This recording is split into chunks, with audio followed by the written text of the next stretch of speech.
Hello everyone. Welcome to another episode of Beyond Boundaries, where we talk about the inspiring journeys and stories of visionary leaders.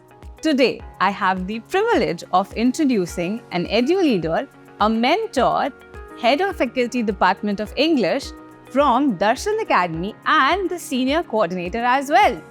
Welcome in joining Miss Bhavna Arora.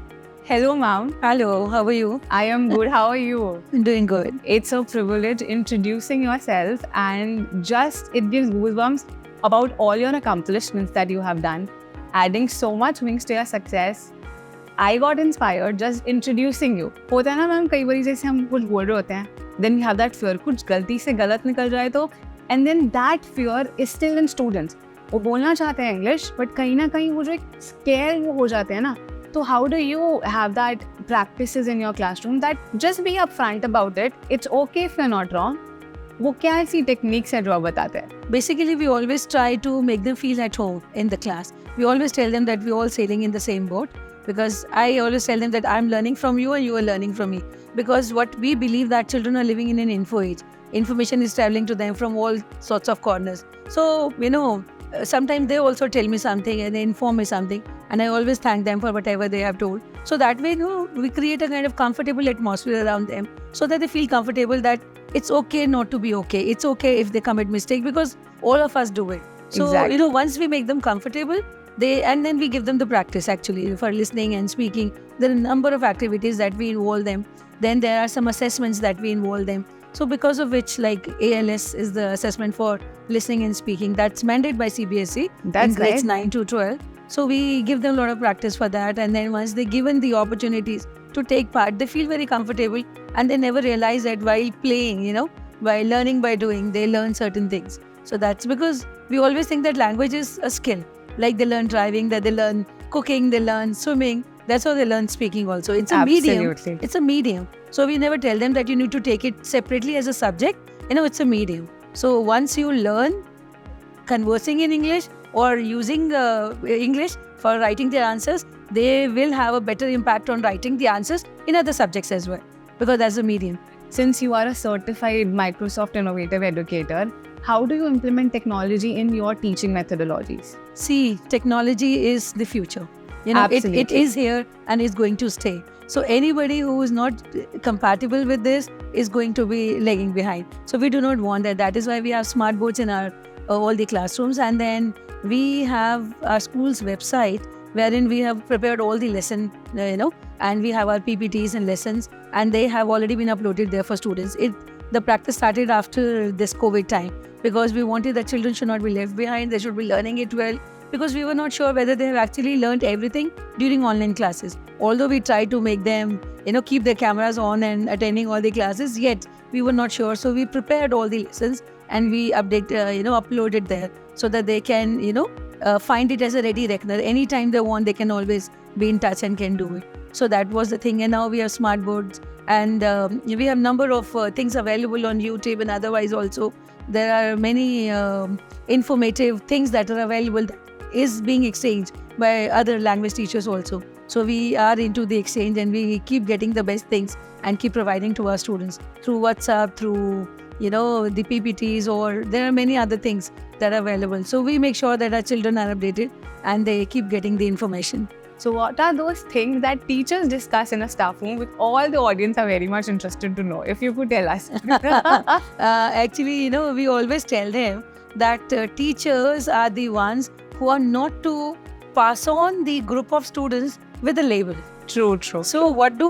We actually make a practice when the new session starts. We get them connect together, and rather than talking about children, he's like that, or she's like that, we always tell them, you give them all the strengths of the children of your class. So they actually have an exchange program wherein they tell about all the children, how are they, what are their strengths, what are they good at, so that at least teacher can work on them.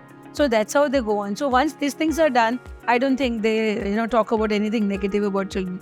But there are some teachers who talk about them, but we always keep telling them not to do like that. So the feedback is very positive. Yes. Gossip nahi hota hai, sir. It's actually a positive feedback. You have been participated in the 13th Leadership International Conference Roundtable. I know that.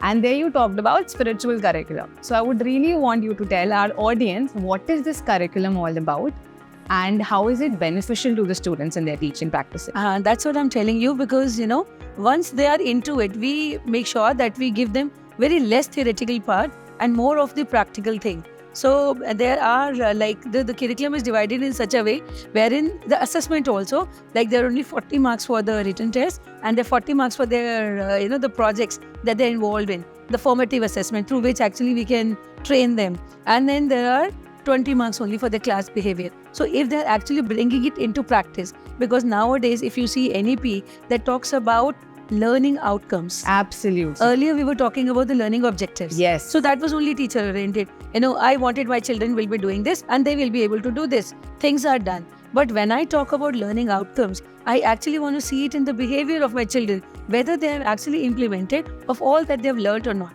So spiritual curriculum is nothing but to live what they have learned. Wow.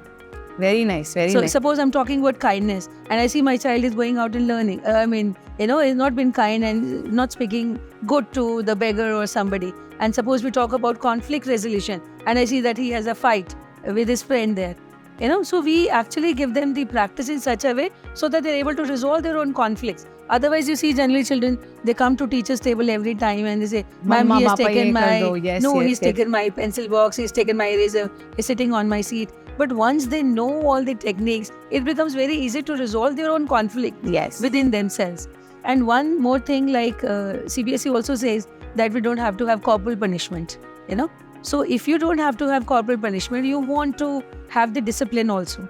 That's also important, that children should be disciplined. And for that, we have developed a sign language, wherein, children, with the use of sign language, we tell them that, you need to be kind to others, you need to be dedicated to truth, you need to be safe. So there are 4 aspects wherein, these are the 4 agreements that we, tell our all children to have it. And then whenever there's something, there's a sign language. So we tell them, like suppose they need to be respectful to all. So they make a kind of R like that. Like this kind of R. Very nice. And then, be respectful to others. This means be respectful. Be respectful. Oh, that's very nice. Be respectful to others. And suppose we say be kind to all. So they keep their hand here and we say be kind to all. That means from your heart. Oh, from your heart. So from your left side. Okay. From your heart, the kindness goes out. Okay. So if the child is not performing well, you can't shout at the child. You're not supposed to spread the verbal pollution. So what do? So he realized what my ma'am says. And then we have the big posters there in the classroom display. So any child not performing, you indicate and he realizes that he's doing something wrong. Thank you so much, ma'am, for giving us such a precious time of yours. And I'm definitely sure that our audience will learn a lot from you. The sign languages, being kind, the T that ma'am told. So until next time, keep smiling. Thank you. Thank you.